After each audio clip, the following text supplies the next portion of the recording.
big old thing here. All right, everybody. Do I have a motion to return to open session? Second. Ms. Franklin and Dr. Guitry, any discussion? Ms. Stanley, please call the roll. Ms. Bond? Yes. Ms. Franklin? Yes. Dr. Guitry? Yes. Ms. Parton? Yes. Ms. Purcell? Yes. Dr. Roundtree? Yes. Mr. Hudson? Yes. 7 in favor. Motion carries.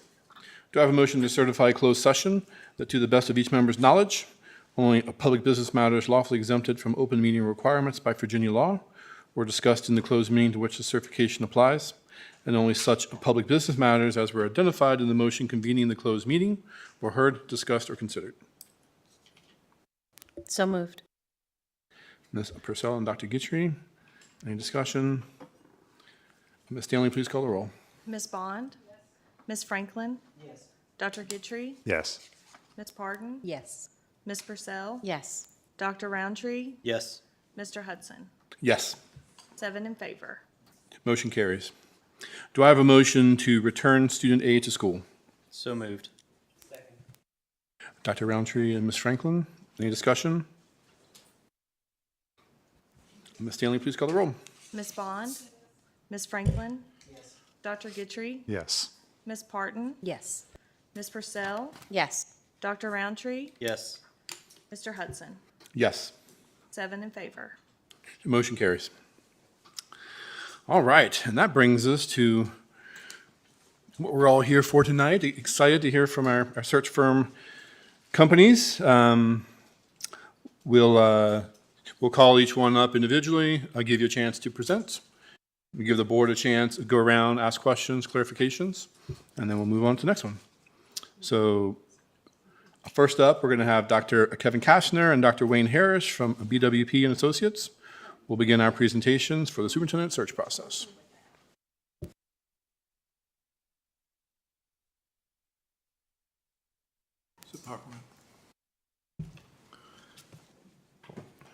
Members of the board, first off, Dr. Graham, congratulations. It so happens that almost 10 years ago to a day is when I had my first meeting with this board as an interim superintendent. And I know what a wonderful job you're going to do because I worked with you closely over the years, and congratulations on a good choice for the board. My name is Kevin Kastner. I am one of the members with BWP. We're pleased to be here. One of the things is you'll notice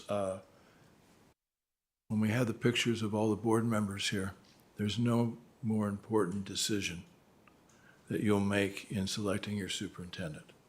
You all know that. The fact is some of you have been through it, some of you are going through it the first time. It's an exciting time for a school system to build on a lot of your strengths, but also to move forward as you find the next leader. Next slide, please.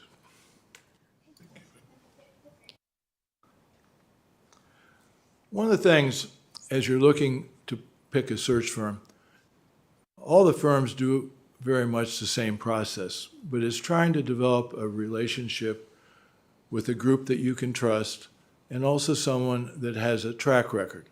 One of the things that we find in any of the searches, and Wayne and I have done over 50, is having a knowledge of a school system or knowing a community is always very helpful, because it gets to the point where you're trying to work with bringing people in and also trying to find the right match and fit. You can see we've done over 30 searches throughout Virginia, a lot of them on this side of the mountain. And you all, in reading our profile and reading our proposal, you can see we can do all sizes here. So you can see that a lot of the surrounding areas we have worked in doing the searches.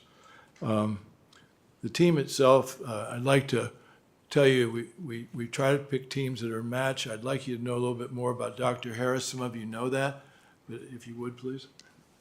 Mr. Chairman, members of the board, it's my pleasure to be here. Dr. Kastner and I come with extensive, successful experience assisting school boards in finding the right match and fit superintendent.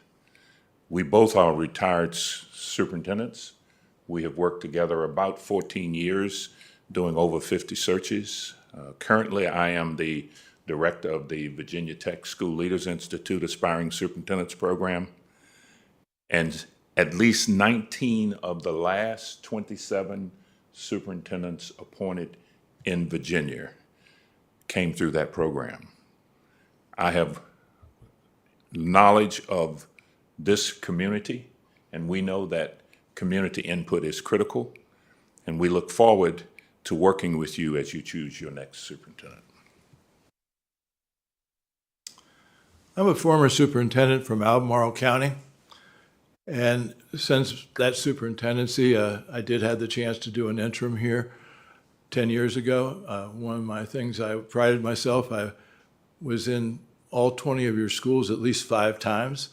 And Jamie and I think Penny, if you remember, we talked about your first budget going from a 2-page document to something far more comprehensive.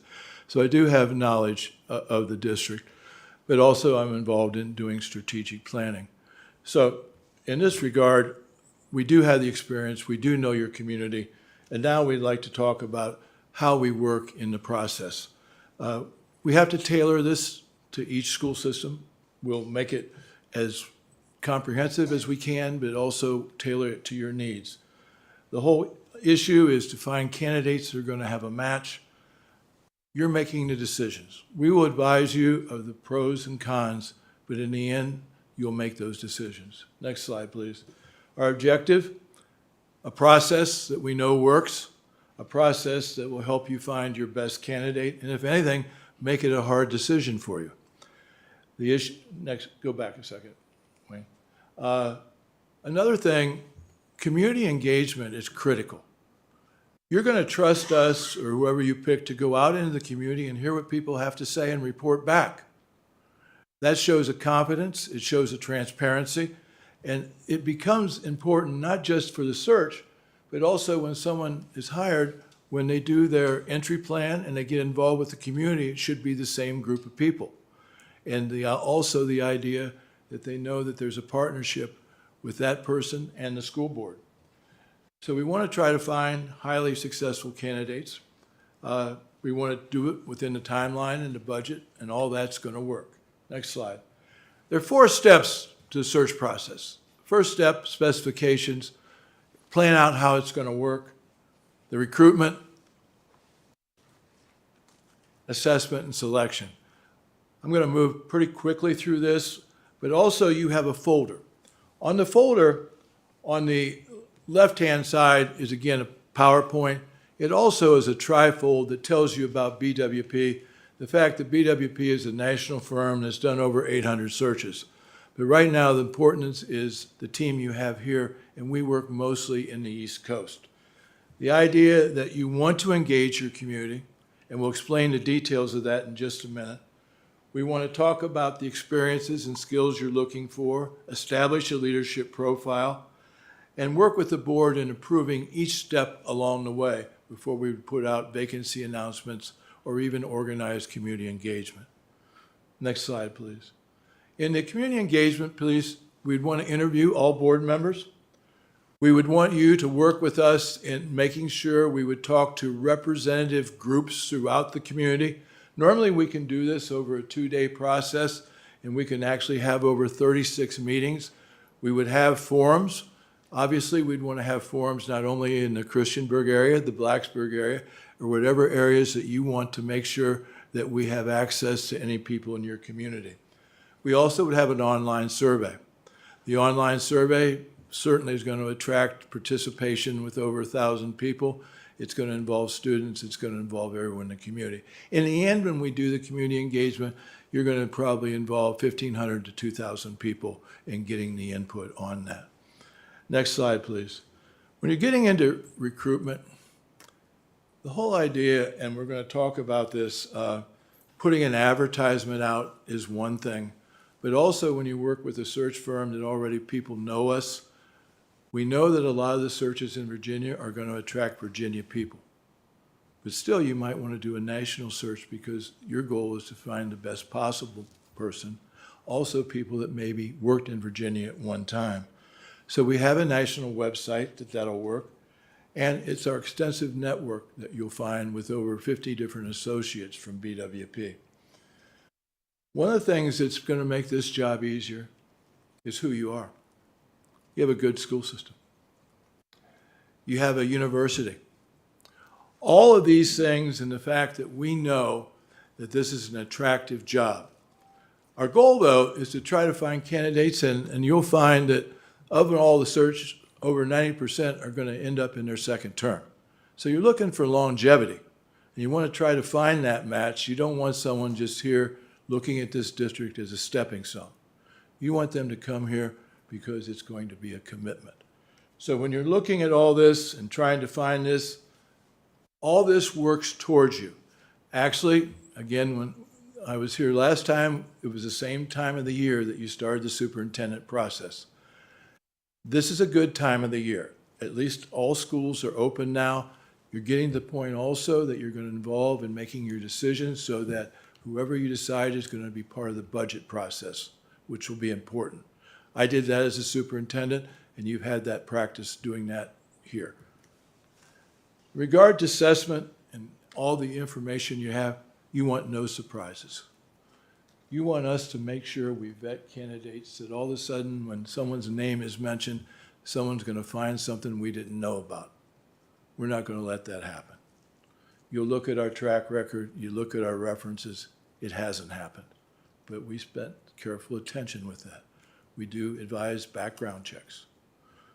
We also advise, and we'll get to this, a confidential search. You can attract a larger pool. On the right-hand side, you will see that there's certain questions that will get information, whoever you decide, that will give us direction on how to do the search. We also get into the fact that we have the timeline and we have examples of really what community engagement looks like, and also how you end up marketing what your announcement might look like in doing that and making it attractive. Next slide, please. When you're getting to the point of vetting and you're checking all the references, again, our experience helps us read between the lines. Everybody writes a nice resume. Everybody gets pretty good references. And they're probably well earned. But we want to make sure, again, that they're earned in a way that there won't be any surprises, and you'll be proud of that. Next slide, please. When you're getting into the selection, we actually will provide information to the board members and training on protocols.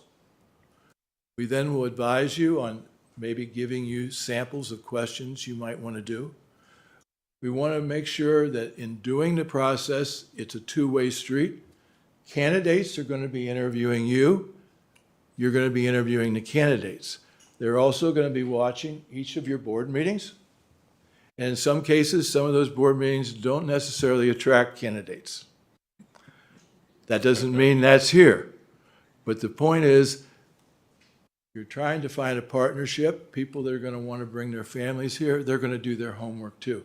Just like you're going to do their homework when you're going to see all the information we're going to have when we give the applications. We'll do deep Google searches. We'll share with you the Google information. We'll have all that information out there so that you'll know everything. And then also, as you get to know your candidates, as you go through not only a first round, but maybe a second round of interviews, you're going to know everything about them and make the most important decision. And if anything, our goal is to make that decision pretty hard because you have an excellent pool. And you will have an excellent pool. The timeline here, it's in detail. It's on the right-hand side. Everything can get done before at the end of December. We would recommend that you would make the final decision, go through negotiations to a point that you'd be able to have someone up and running by the end of January, which, Lois, would work well for you. So the idea that you might want to have your interim here, and she's doing a great job, the issue is getting your new superintendent and move them along. The timing of having someone involved in the budget process is critical. And also the fact that when you hire someone, well, it might be a while before they might board. It might take 30 days. That doesn't mean that they still can't shadow and come into the district and get to know it better and at least it's not just a quick turnaround right away. Wayne, would you like to say anything else? I think this slide speaks to our commitment and the work that you can expect from us, and that is excellence. Because the goal is a fit and match for what Montgomery County needs. That is our commitment. As the board, you are the decision makers. We make recommendations. We receive input, and then we bring forward to you a pool of candidates that match and fit the profile that you've approved, that we drafted from what we heard as we listened to the board and as we listened to the community. But our commitment is good, better, best, never let it rest until the good is better and the better best. And so when you select BWP and Associates, Dr. Kastner and me to assist you, you can count on we will bring you the best match and fit to make your job difficult in deciding who your next superintendent is. We're here to answer any questions you might have. Great, thank you both for that presentation. School board members, who has questions tonight? Who wants to start? Hi. So you mentioned a confidential search. So does that mean you're not open to an open search once we get to a certain step in the process? Ms. Franklin, it's your decision. We are recommending a confidential search in order that you will have the best pool of highly qualified candidates. Because our experience shows that if it's an open search, there are sitting superintendents who will be reluctant to apply because if they don't get the job, they're going to have some difficulty with their current board. Actually, you did have an open search, and in the open search, the applicant pool is half of the applicant pool that we were seeing in a lot of the other searches. That's a choice that you can make because in some cases, your community is going to like to see it and actually weigh in on it. If we go to South Carolina, the 3 finalists become public and they have a day in the district. And that's the process in South Carolina. In Virginia, over 90% of the school boards make the decision to have a closed search to maximize the pool. But it's a choice. It's your choice. And each district has to make that choice as you weigh it in as a board. Thank you. We will work with you however you decide. Dr. Guidry? Thank you so much for the presentation. I have a few questions. I'm just going to ask a first preliminary question here. So the initial pool that you will try to build for us, how large is that pool, and is it a larger pool, and then we winnow it down? Can you be a little bit more specific on that process? We can anticipate that you'll have 30 to 40 applicants. We will use the information that we received from the community engagement process and the board using the leadership profile that you approve. We will use that to screen that pool, 35, 40, how many ever are in there, and bring then to you the top 4 to 6 who match and fit the profile that you've approved based on match and fit. Then you as a board determine, do we interview the candidates that we can demonstrate a match and fit, or do you want to interview others? That's, again, your choice. But we would bring you 4 to 6 top candidates that match from that pool. Okay, great. I'll just ask one more, and let my fellow board members ask their questions. In terms of transparency in this process, so you do deep dives into all the candidates. Do you do just a document dump? Do you make all the materials available? Do you summarize and provide analysis? Or how do you communicate that wealth of information that you have collected in the process in addition to giving those top candidates? let's say we have 35 candidates. We're going to have a rubric that's going to show how we went through them, and we can share with you how it broke down with each of the candidates and where they fell in the rubric. We'd like not to mention names, but we would answer questions if boards ask. We think boards want to see that whole composite at times, but we also want to keep the confidentiality too. And we've found that that's a question that comes up pretty often, and we've gone to that, and we kind of, at the point when we go through some of it, can give you some of our rationale where someone is, well, let's say someone is a principal. Well, one of the things that we find to be an effective superintendent is good to have central office experience and actually be on a superintendent's cabinet. There are exceptions, but it don't happen very often. But a lot of this becomes a lot of the experience that we would have to try to get that match and fit. And that's what you're asking us to do, to Right. use that. But we should be able to have a rationale to explain how we made our decision. Right. That's a good question. But then after that point, when you've come up with your list of 4 to 6 individuals, does the gear shift away from some of that confidentiality where we're able to sift through some of the documentation that you've pulled together? Because I know this is a question of the community about transparency. You will have, first off, there's 2 ways we can go. We can have a Dropbox where you'll see everything that the applicant has done, or sometimes we can do it in notebooks. It depends on what a board is comfortable with. But you need to have all the information that we had, all the Google searches information. It gets to the point when you have finalists, you need to see what happened with the background check.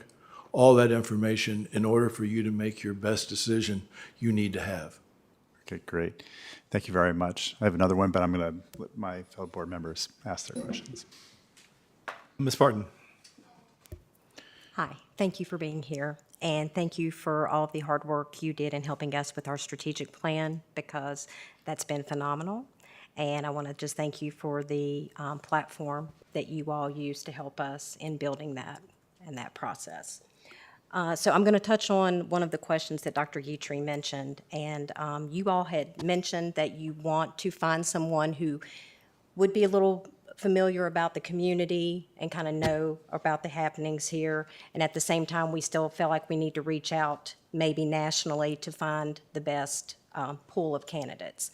So when you all finally do have all these superintendents or future superintendents applying for this position, how do you take those applicants and how are you looking at how to narrow them down to what you feel like our district-specific needs are, to where these are the people that you're going to present to us as a possible superintendent? As we look at their application, which is an online application, we look at their letter of interest, we look at their resume, we look at their references. We then look at what the profile says you are looking for to determine how do we reduce that number from 35 to 10. Yeah. Kevin and I then have a conversation and we then make phone calls. So we have an informal conversation with each of those individuals. And that then helps us determine how then do we check, not their references, but check people we know who know them that they didn't include. So we're spending time getting information about them. And then we go back and have a formal interview with them, some specific questions that are tied to the profile and what you say you're looking for. And again, going to reduce that number to 4 to 6 that we bring to you. Ms. Vaughn? Mike. You guys' wealth of experience and knowledge are always impressive, and I sure do appreciate it. And it's not being my first interview for, looking for a superintendent search. I really don't have any questions. You guys have definitely given us multiple means of finding the information that we're looking for, and I know that you guys are mostly experienced and competent, and thank you so much for coming tonight. Thank you. Appreciate it. Ms. Purcell? If I could ask a question that builds on what Ms. Parton already asked you about that reference checking process. So when you do identify maybe those colleagues, acquaintances who are not the listed references, if I put my resume together, I'm putting together people that I ask who feel comfortable talking on my behalf. How do you approach that other group who weren't the listed references but who have working knowledge of the candidate? Like what is that process like? I'll give you one example. We were doing a search and had a candidate who had worked as a deputy superintendent in a school district in South Carolina. Turns out I was in grad school with that person's superintendent. And so I picked up the phone and called and said, X is applying. Can you talk to me about this individual's leadership skills? So we had a conversation. Now, the candidate didn't know that I knew his superintendent. So we have contacts. You heard Dr. Kastner say that there are some 50 BWP associates around the country. But there are also people, Dr. Kastner and I have been in this business a long time.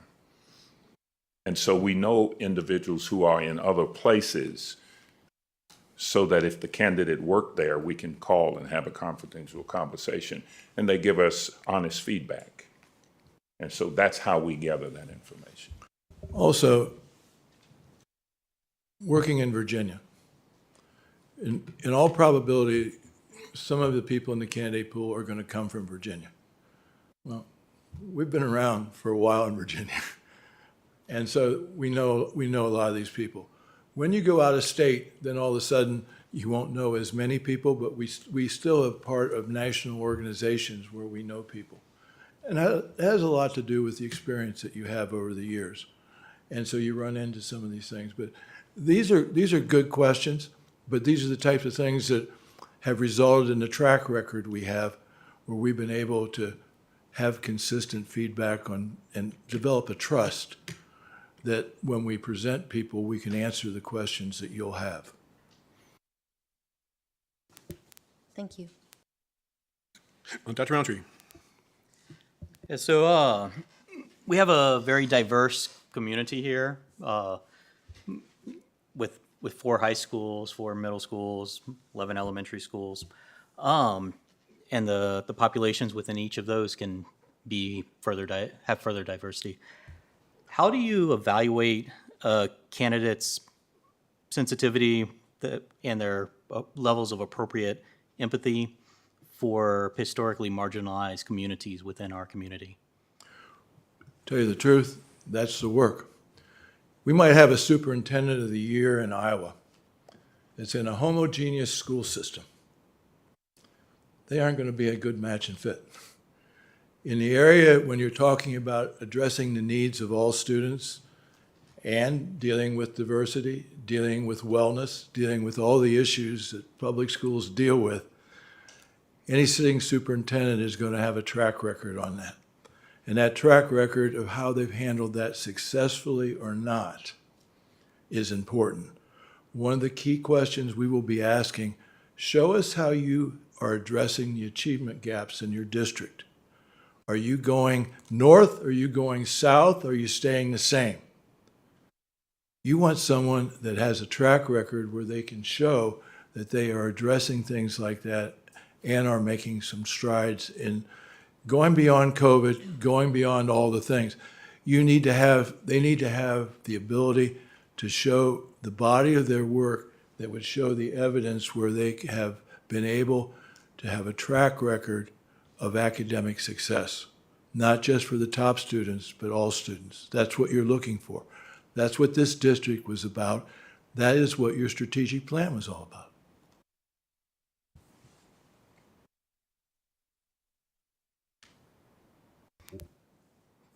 Okay. I'll lob in a couple questions here as well. Dr. Harris, I think you actually answered my first question, but you said that BWP is about 50 employees. Is that right? 50 associates around the country who work as associates with BWP doing searches. Okay.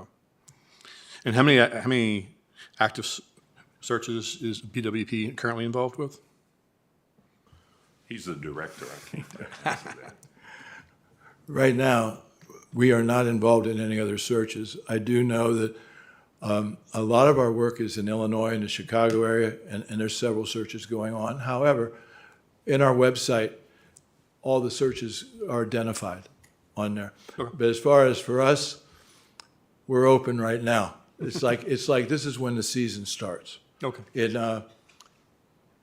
In May, I had 3 searches going on. They're all done successfully. We will be all yours. And that was kind of the emphasis of my question there, right? You know, certainly if you're busy, then that means you're very successful, but, you know, we want you all to ourselves, so. Okay. Great, thank you very much. Board, any other questions? So I have one. So you talked about our achievement challenges, which are not, you know, just here in Montgomery County, it's across the country. But there are also challenges that school districts are facing, and students are being attacked for their identity, their sexual identity.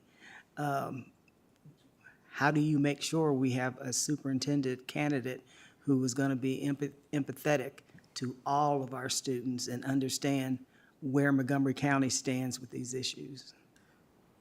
As we are doing our research, vetting the candidates, and then interviewing the candidates, there are several things that we're going to be looking for. We're going to be looking for high intention. We're going to be looking for sincere effort. And more importantly, we're going to look to make sure that their leadership accomplishments demonstrate an excellence in everything that they have done related to the achievement gap, related to supporting staff. So we are looking for evidence of that, because if they cannot demonstrate that, they are not a match and fit. They will not be in the top 4 to 6 that we bring to you. When we are going to have the individual interviews with the candidates, we will have questions that will address just exactly what you said. We want to see exactly how they're working in their district. You know, it's a tough time right now, not only here in Virginia, but other places, because the target's moving. And the whole issue is you have to have a superintendent that's going to work with the board, figuring out what you have to comply with or when you have different options. And right now, as you know, across Virginia, different boards are approaching it different ways. So you're looking for someone that can be thoughtful, but in the end, address the needs of each student, all students, not just some. Any other final questions? Yeah, can I just drill down a little bit? So we've heard some from community members and about concerns. It's a diverse community. We have an election coming up, and the political landscape could be changing in this state in the midst of this search. I wonder if you want to go beyond just the achievement goals and and a lot of this is on process. We want to find the best candidate, but to allay people's concerns, how are you approaching the politics of our moment and can help us through this process, both to allay our community's concerns, but also, you know, I'm looking at the strategic plan that you worked on. We're in a different environment, and so we've had to work hard to defend some of those commitments. So I don't know if you want to just to go beyond just achievement, but talk about the political environment and how that's changed your search process, how it's influenced, and just allay some of the concerns in the community about this landscape that's could be changing in the midst of the search. When we go out and involve ourselves in the community and the community forums, and we record what we hear, and we provide the community engagement report, which will almost verbatim talk about hearing all the different issues, which go way beyond just achievement. I remember when we did not Spotsylvania, but Stafford County. There were a lot of questions about critical race theory. In fact, in our conversations and the report we had, it came up 25 times. So the issue is to allow members of the community to share their thoughts, and you as a board are going to need to see all sides of the issue. This is what you deal with every day. Every time you have a board meeting, you're going to have different testimony. If we do this process and we want to be able to make it as inclusive, it also should be non-judgmental in the fact of getting that information out there. Now, you're experts as school board members in your community, but in this process, by also having that other opportunity and the transparency of hearing people put their say in, looking at the survey and all that, that's all part of what you're going to be looking for when you have the type of leader that you think are going to address not just a common ground, but a ground that has a little bit of, you need a political savvy to work with it, but you also have to figure out someone that can have the common ground that's going to work best for all your kids. It's a good question. In our research, determining who's the best fit and match, we will be able to determine, has that candidate or those 4 to 6, have they worked in an environment that is politically charged, politically divided, and how did they do? How well were they able to carry out their roles and responsibilities and deal with the politics, with the personal agendas that are not centered on what's best for students? So we'll know the answer whether they come with successful experience. That's part of the match and fit. This isn't a place to learn on the job. And also, a university community is going to have a lot of, they're going to ask the type of questions you're going to have. That's just the way it is. I had that in Albemarle with the UVA, and it's a little different, and everybody's going to be engaged. So it isn't just Southwest Virginia. It's going to have that variety of people that are going to have different thoughts on things. Keyboard, anything else? Yeah, so for the number of finalists, or bringing 6-ish candidates to us, will we also have access to the 30 to 40 applicants that you would expect for us to see? No. We'll do it in a different way, though. If I go through that rubric and show why we have separated, and if you have an additional question on one of the ones that I might explain the rubric on, I can give you some additional information. But what you're going to find, if we have a pool of 35, almost half of them aren't going to even come close to the match and fit. And we'll be able to explain that. But if we have someone else that you might like to know more information about, we can do that for you. It also gets to the point, if you have internal candidates, you know your people better than we might, and because of confidentiality, we might not know as much on the reference checks because we want to protect them. So sometimes you might bring up a name or so that we might have to further investigate, and you are going to want more information. We'd like to find a way to get you that information. And so we just come at it a different way as a part, because it's still hard for people when they put their name out. It's a tricky thing that they want to keep that confidentiality, and that's why we're getting more applicants in the process we use in Virginia. But we don't just draw a line on that. We could discuss some of the people that might come up when we give you the rubric. Okay. And that's come up more often than not, so I understand the question. Keyboard, anything else? All right, great. Thank you so much, gentlemen. Thank you. Next up, Kelsey Wong and Dr. Scott Baker from the Berkeley Group will share a presentation with us regarding their superintendent search process.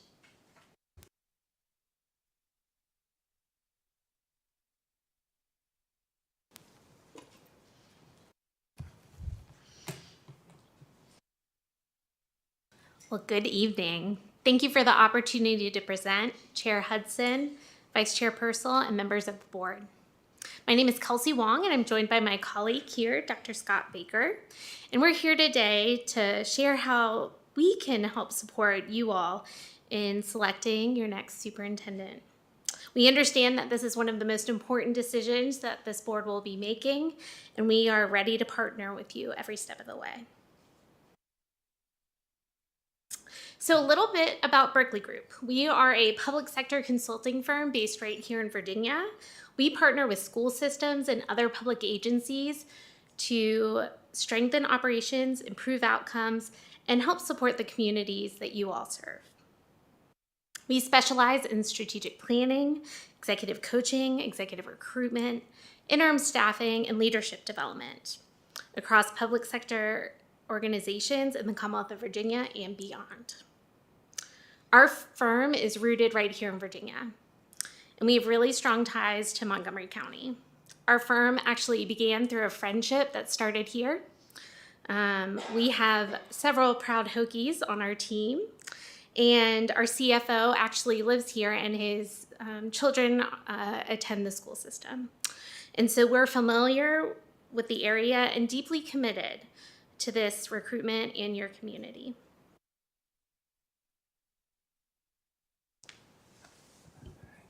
Good evening. I'm sorry, I used to be taller. Hi, Scott Baker. It is a pleasure to be here. Thank you for having us and the opportunity to share with you what we hope that we're able to bring to this process.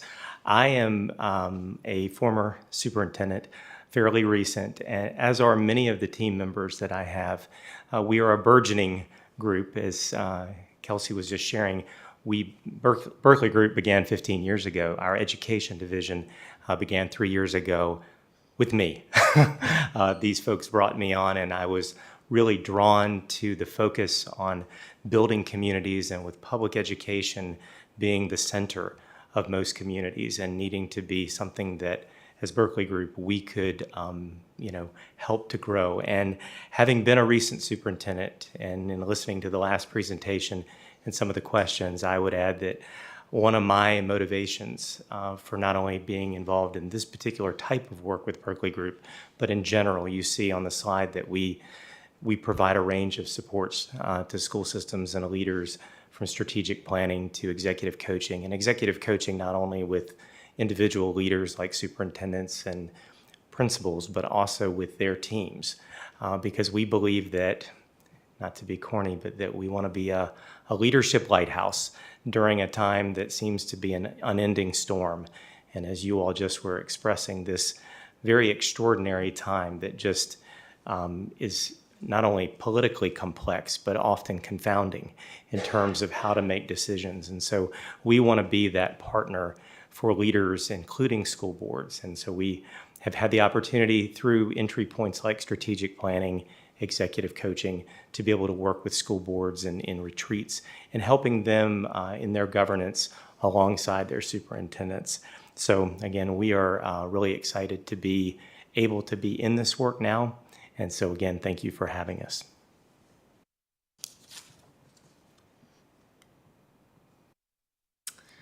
We have successfully completed recruitments for public sector positions throughout the Commonwealth of Virginia. While this would be our first superintendent search, we bring extensive experience in public education and have partnered with a dozen or so school systems in Virginia. Our model combines the structure and rigor of public sector recruitment with the collaborative and values-driven approach of educational leadership consulting. We're confident that this blended experience positions us in being able to identify and attract top-tier educational talent that fits your organization and community.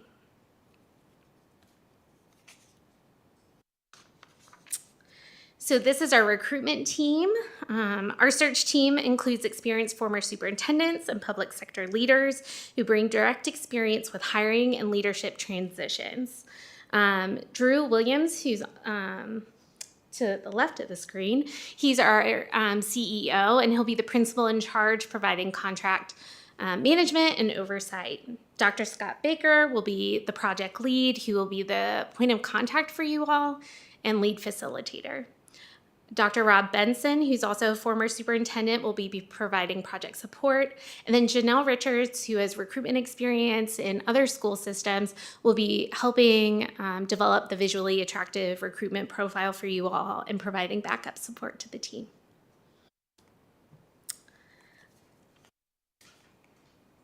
Just one more thing to note. Our team, we're not headhunters. I'd say that may be a little bit different about us. We're facilitators, educators, and advisors who understand what it takes to lead a successful school division. So why Berkeley Group? I do want to promise you that, and although I know some of my very respective colleagues that just presented, I promise we didn't compare slides or take anything from them in advance. So when I see some of these same themes, I hope you know that we didn't have a chance to compare notes, but I have profound respect for both of them and what they do. I think we've talked about that our experience is right now primarily on the county government side. But one of the things that I think that my colleagues and I bring to this process that is unique is that we have been recent candidates as well. We have an idea of that candidate experience from this time. We also have been superintendents through COVID, through this time that we just have been talking about that is so extraordinarily challenging for leaders, especially public sector leaders like school boards and superintendents. And so we believe that we have a good sense of how to engage folks in that process. We do have a deep understanding of school leadership and operations. We've been superintendents on our team for over half a century, but my colleague and I who are on this team both served 10 years, and we served at the exact same time. Our team is rooted in Virginia, and Kelsey was talking about that as a strength. And so my ties, again, on the personal side, I was born in Roanoke, Virginia. I attended Radford University as my undergraduate. Yay, Highlanders, go Highlanders. I have really kind of grown up in this area where my parents and grandparents were all from Southwest Virginia. And so I have a deep connection here.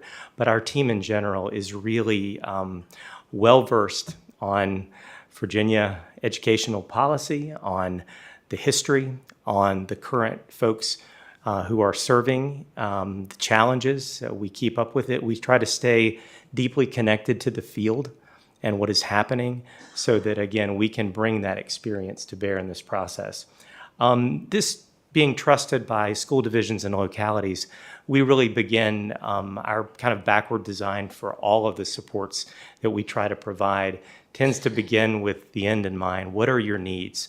Not here's what we provide in a sales pitch, but what are the needs? And as we think about Montgomery County Public Schools and your superintendent, and I believe just this is going to be your third superintendent in about 4 or 5 years, which means that certainly stability and that sense of being able to have someone that you can grow into the future with is very important. And so we want to be not only a trusted partner in the area of recruitment, but we want to be a full service partner.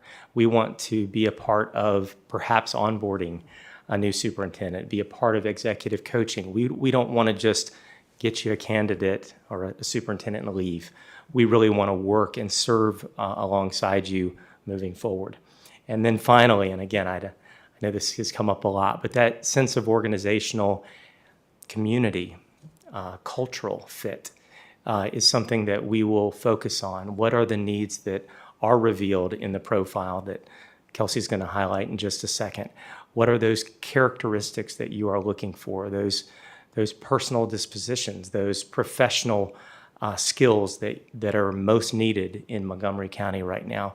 Those are the things that we are going to be focused on. And when we get questions later, I might reveal a little bit more about our perspective in terms of the types of leaders that we want to help school systems find that is kind of a non-negotiable at the outset. But again, we want to find the right person for this moment and hopefully someone that would be with you for several years.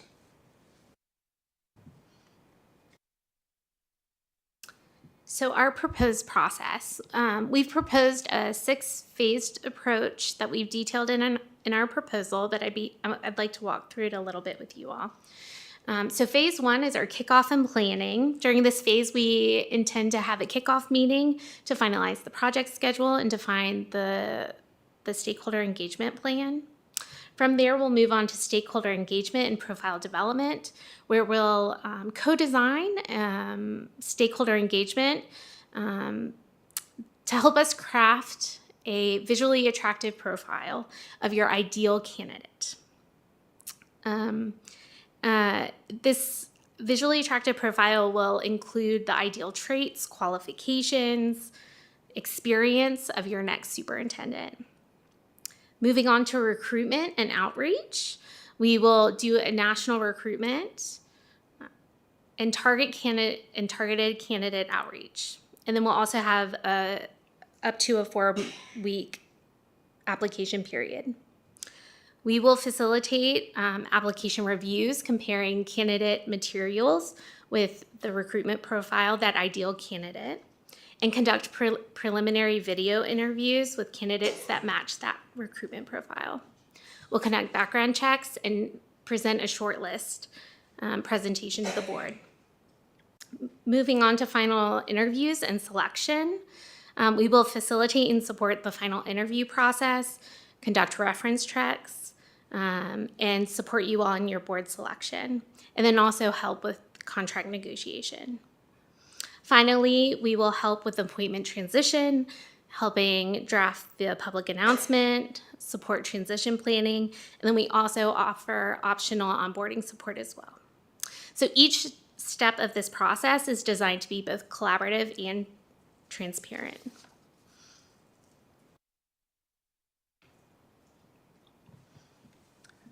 I'm just going to highlight very briefly. I know that a big focus for tonight is we all, I think it was shared earlier by some of my colleagues, that we all have similar ways that we traditionally would engage the community. When we talk about authentic community engagement, it means that we want to make sure that all groups are represented and that they have that input, and that if there's anything that should take longer, it's the development of that ideal candidate profile. It's to make sure that we are fully engaging that community, which means we will do as much as we can, as much as you want, to make sure that all of the folks that need to have input, that community voice, is vibrant, and it's not just during one phase, but that we keep it all throughout this process. And so I share that authentic community engagement because we also make that a feature of everything that we do with Berkeley Group, whether it's strategic planning, whether it's coaching. We are always bringing in stakeholders and making sure that they are a part of any important process. And as has been alluded to several times already this evening, there is no more important process for you as the Montgomery County School Board than making sure that you have the best superintendent for your kids and for your community. That's still me.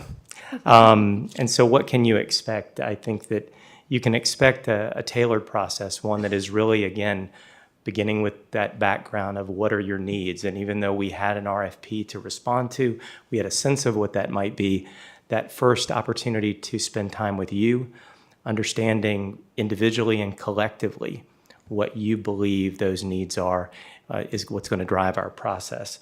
Making sure that you feel like you are always, that we're always present.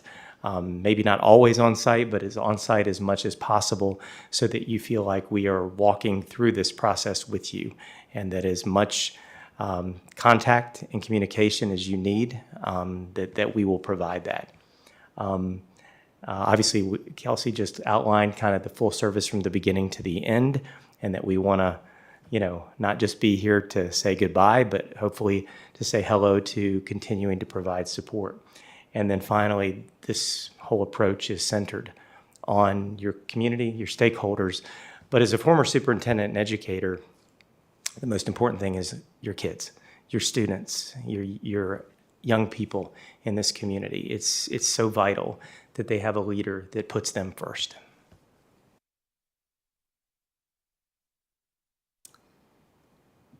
So while we specialize in recruitment, we're not just a recruitment firm. Our goal is to conduct a successful recruitment and to become a long-term partner with Montgomery County Public Schools.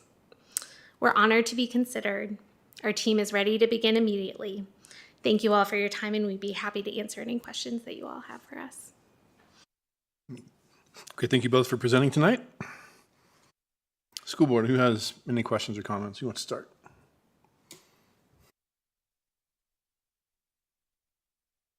So, I want to be clear, you all said this is your first superintendent search. This would be, yes, ma'am. Okay, this would be. And, excuse me, you talked about your strong ties to Virginia and particularly this area. So your search, would that be confined to Virginia, the Southwest region, what? No, we would be doing a state and national search is what we proposed. Okay, thank you. Yes, ma'am. Change the order this time. Dr. Roundtree? Yeah, so during your presentation, I'm paraphrasing because I didn't write down the exact words. You said the type of person that you would be searching for would be non-negotiable. What is that type of person that is non-negotiable? Yeah, I as we are in this process, one of the things that we also have the opportunity is to try to train, to nurture, and build the type of leadership in the public sector. We want to be a player in that, not just now, but over time. Because as we hear everywhere we go, there is a desperate sense, a need for leadership. And so when we begin to say, well, what is the type of leadership that's needed that folks are so desperate for? I think in public schools, for me and our team, the non-negotiable is what is best for students. And so a non-negotiable, and so this may sound a bit on the too direct, harsh side or even judgmental side, but usually one of the first things that I share with whether it's incoming superintendents or executive leaders, when you are leading in schools and your first priority needs to be students, then the best way to start is to look in the mirror and remind yourself that it's not about you. And too often we're seeing leadership in a variety of areas in the private and the public sector that is often about the leader, whether it's about the legacy of the leader, about the convenience of the leader. And we are very passionate about making sure that we help you identify leaders that have all of the various characteristics that meet that profile. But we doubt that the profile is ever going to say someone that's egotistical or self-centered, and that is not about students as their number one priority. And the needs of the whole child, not just academic needs. Certainly closing achievement gaps is important, but sometimes in order to get there, especially in some communities, they need to make sure that they are building relationships with the broader community and that they are meeting the needs of some of our kids. It's at the bottom of Maslow's, where we have to first make sure those needs are met before we can get to raising those academic achievement standards. So I hope that I wasn't trying to be vague but I'm glad that you were intrigued by that statement, because we really do believe that we need more and more service-oriented but highly talented and skilled leaders in the public sector, and particularly, where my passion is. My father was a superintendent of over 20 years, and then I vowed I would never do that, and I was called to do it. So I am a big believer in the impact and the power of the superintendency when it is directed first on the needs of students and the needs of the community. Thank you. Ms. Purcell. Thank you for being here tonight. So kind of to build a little bit off of Ms. Franklin's question and acknowledging that this would be your first superintendent search, but that you're used to other public sector searches, what strategies do you feel like you would borrow from those other public sector searches that for county administrators or city administrators, and what do you see doing differently, because this is education? Like what are you eager to try as you would potentially start this search? Well, I'm gonna first speak to a lot of what we have learned, and I know this is probably not the way you're supposed to do it when you're in a public competition, but I have learned a great deal from the gentlemen that have already presented to you. I have learned a great deal from being a candidate, from spending a lot of time with folks who have kind of worked and grown in this process over time. And so I think a lot of those best practices are going to be a part of what we already do. But some of the things that I think, Kelsey and I have talked about this quite a bit, and this is no offense to county administrators or folks on the county government side, but I can say pretty confidently that in terms of public facing, your public and your communities tend to fixate and focus a lot more on who their next superintendent is going to be than who their next county administrator is going to be. Not because the county administrator role isn't really important, but because we involve families and children, their education, their future, all of their various needs. Think of all the things that schools provide to families. And so I think that the community engagement aspect of it, one of the things I think for this particular, not only with Montgomery County, but anyone we would work with, is we would want that community engagement to be extensive, to be vibrant, and again, to be very inclusive of all of the important stakeholders that inhabit this community. Anything else that? Okay. Ms. Vaughn? Thank you so much for coming. It sounds like you guys have a great forward future looking into doing this. I agree with a lot of your statements. And, but I think some of my colleagues have been asking, you've answered the questions that I probably had in mind too. So thank you so much. Thank you. Ms. Parton? Thank you for being here this evening. So excited to hear you know so much about this side of the state and that you have ties to our community. I actually have a senior at Radford University this year, so when you said Highlanders, I'm like, go Highlanders. Yes. So glad to hear that you guys are so familiar with this area.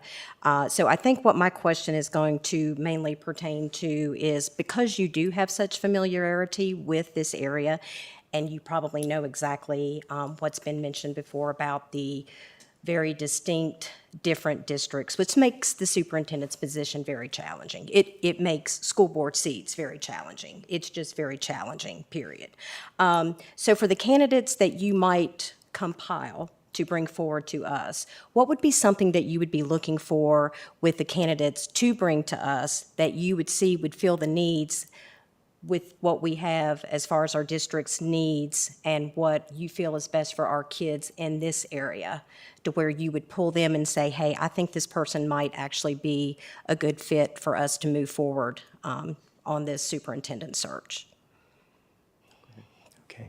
Kelsey's letting me take all these questions, and I didn't know that was going to happen.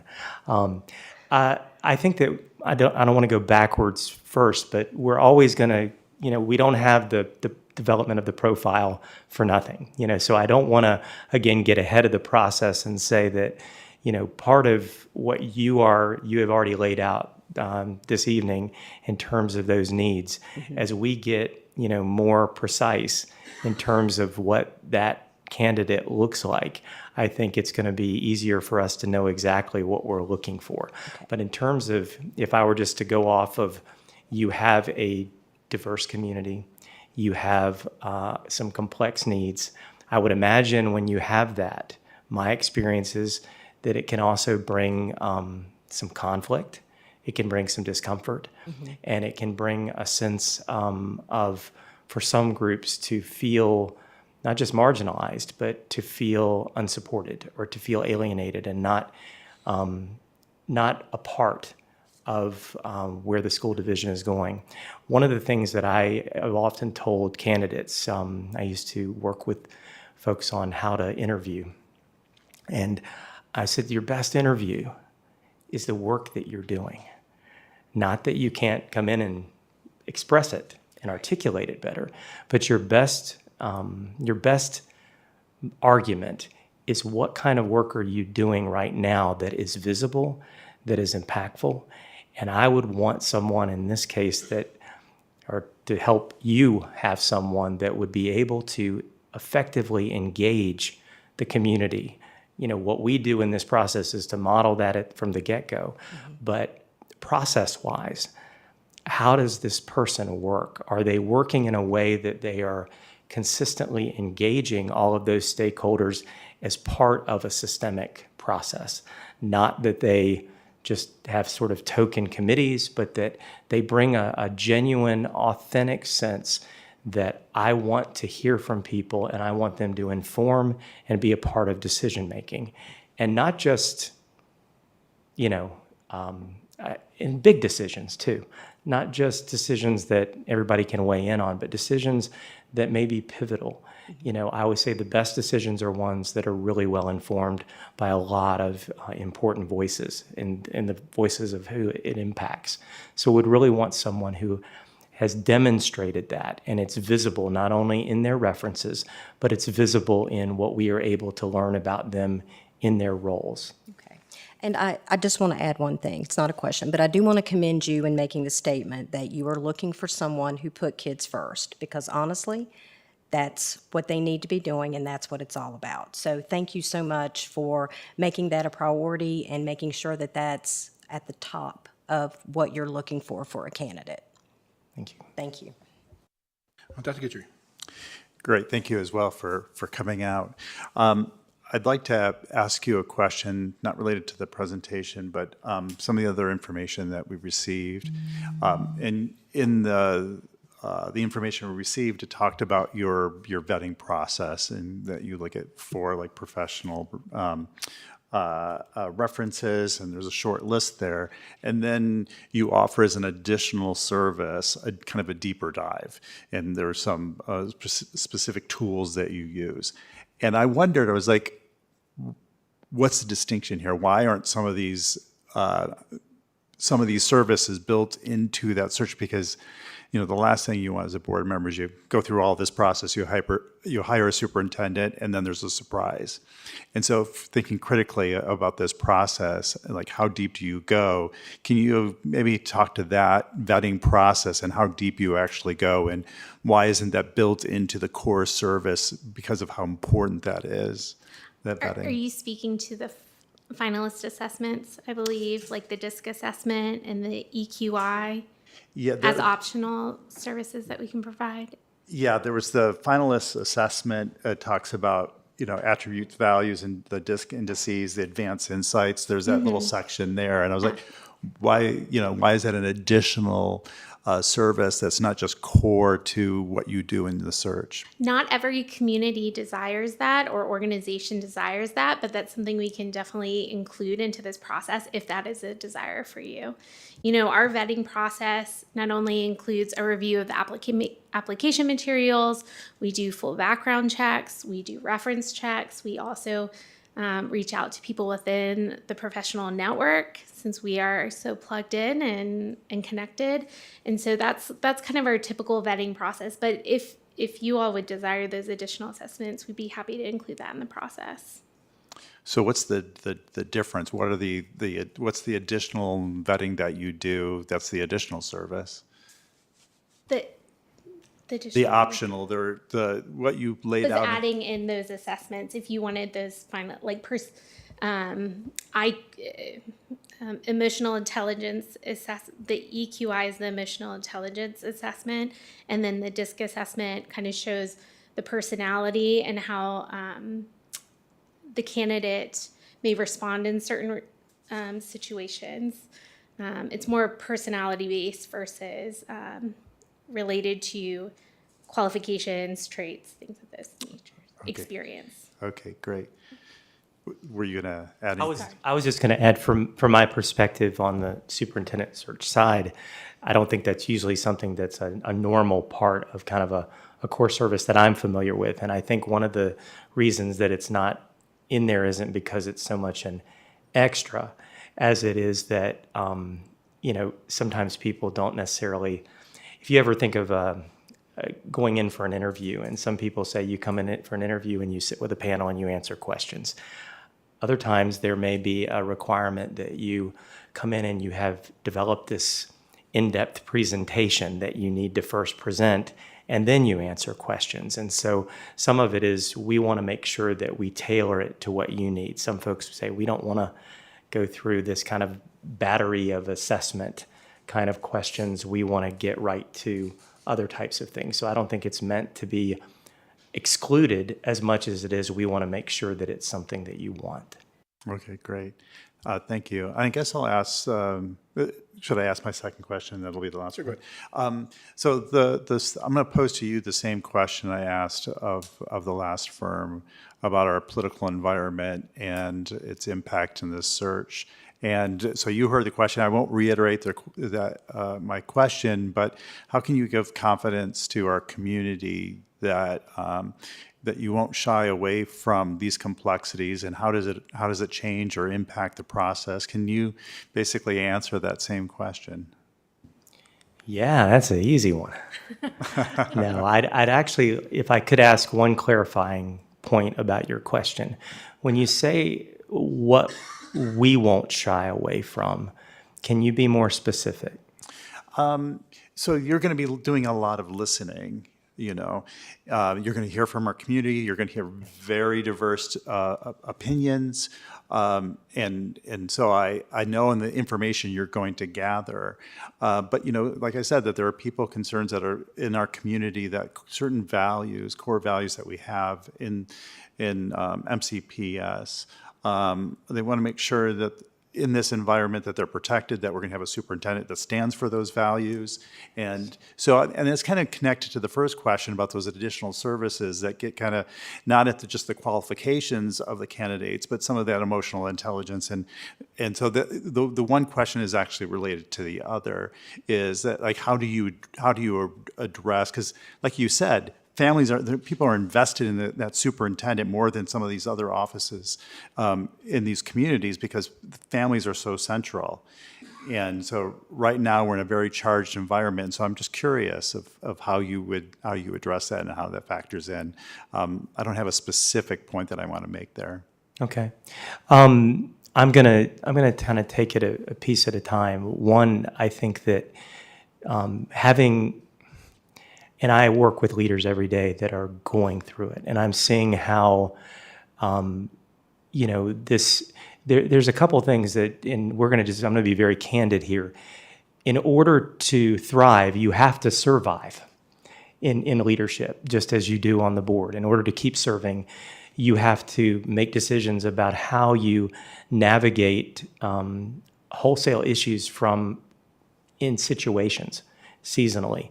But I think when it comes to what we're going to be doing in terms of listening and reflecting the information that we get, the consensus that we get from the community, we're going to be very transparent about what we heard. We're not going to create a profile that paraphrases, that sort of says, well, it's sort of this. We will be very clear that this is what we're hearing as a consensus. And we will even make sure that certain issues that may not have come up frequently are still reflected, so that what we want, as I said earlier, is to help you find a superintendent that will be a superintendent for all students and all families. And so we will be pushing anyone who's part of that candidate pool to make sure, through the questions that we ask, through the vetting process, to be able to demonstrate that they will be there to confront challenges. They will be there to support all.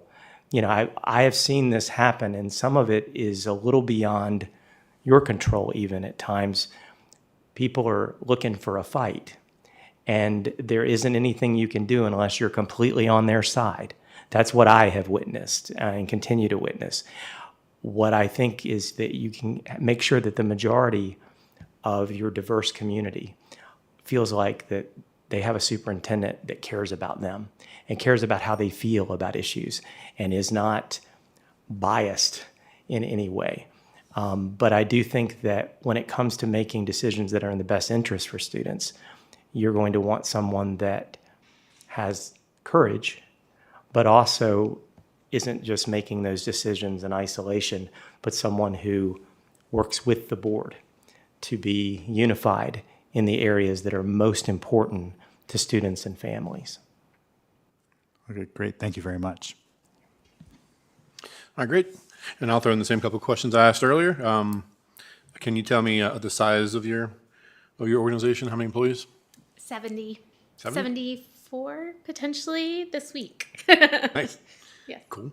We'll count those too. we'll count them. All right. And you mentioned this would be your first superintendent search, but how many other active searches do you have going on right now? We have 4 going on currently, but this would be the only one that our team is working on. Okay, great. Thank you. All right, board, any other questions? Yes. So I'm not sure if I heard correctly there. You were saying that, talking about the community and superintendent, looking for a superintendent, or that the majority of the community feels represented by the superintendent. Did I hear that correctly? If I said it like that, you didn't. Okay. What I was, I think, alluding to is that there are going to be individuals in every community that the only way to have an alignment is to demonstrate 100% agreement with their perspective. I've seen that in this environment, unlike any previous era that I've been a part of. So I don't know that it's possible, maybe you do, for 100% of the people to believe that your next superintendent is completely aligned with how they see things, how they believe, what they believe, what should be done in terms of the future direction of the school system. And I'm talking not just families, but I'm talking about even community members. I do find that would be a really extraordinary task to have 100% of the folks with you. When I say the majority, I mean that they know that the superintendent cares for all students, and that the majority of folks feel as though they have that connection with the superintendent, and that the superintendent is going to be doing his or her best to advocate for all of them. And so it wasn't meant to be, well, it's okay if we miss some. That was not what I was trying to communicate. Okay. And along the same lines, when looking and evaluating superintendents, how do you evaluate that they are sensitive with appropriate empathy to historically marginalized communities, be it on basis of race, sex, gender identity, other historically marginalized communities as well? I think a lot of it is, again, not only the listening that we will do from the board and the community, but making sure that as part of the process, the interview processes, and we would also do screening interviews prior to giving you an initial recommended list. And we wouldn't necessarily already have in our mind that it's going to be a certain number. A lot of it would be dependent upon what's the overall quality of the applicant pool. And if you feel like you have time, and you say we'd like to have more than 6 or more than 8, then that might be possible if we feel like it's going to be beneficial for you to go through that level of vetting. But we would make sure that throughout the process that we are getting to some of those very important types of questions and getting a sense of not only their responses to the questions, but as I shared earlier, the best evidence is how have you done managing those kinds of situations or working with those kinds of issues in your current or previous leadership posts. And one of the things that I think is almost impossible to do, we can sometimes learn new skills, but when you share with us things like empathy, that's not something that you turn on and off like a switch. Usually there is evidence, historical evidence, that you have demonstrated that and different ways in which it's been demonstrated in various leadership roles. So we would be looking very closely at that. And some of what we would follow up, being that that's a very important thing to the school board, we would follow up with those types of questions even in talking to references as we're vetting the candidates. Thank you. So you talked very early on about your process and how after a superintendent was selected, that you just didn't go away. You were still here to help with the onboarding. What does that mean? Well, we'd say we'd like to. That's really would be up to you. It would be up to the school board. But what we would like to be able to provide is we would have been invested in this community with this board for several months. So to help the superintendent, certainly I know they would have other mentors and other kinds of support, but being that we have already worked with you, to be able to help them get a sense of what is their immersion process into the division look like? Can we help you in terms of kind of thinking through that? Now, certainly that's going to be one of the questions is what are your first 100 days going to look like and that sort of thing. But we can maybe work alongside them. I have found in working with superintendents today more than ever, and it doesn't matter whether they've been serving for 1 year or whether they've been serving for 10 years. We need thought partners.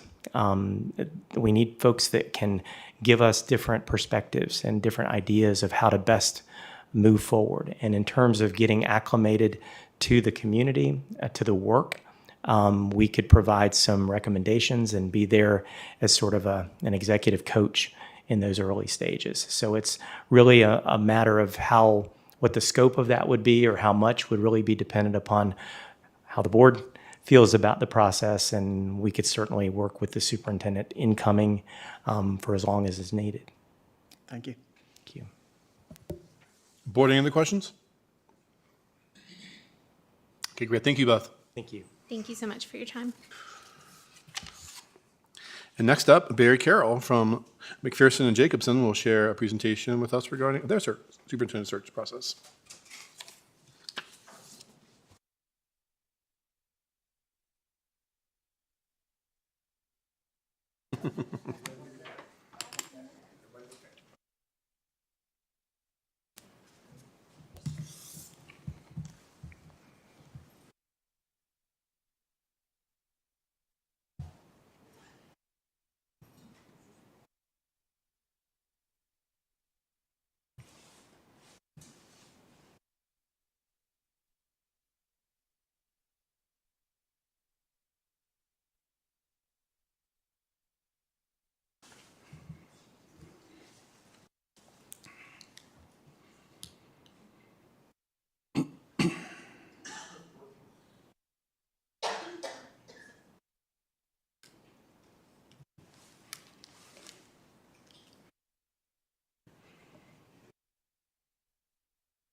So board, let me say thank you very much for the opportunity to be here tonight to speak with you about our process at McPherson and Jacobson.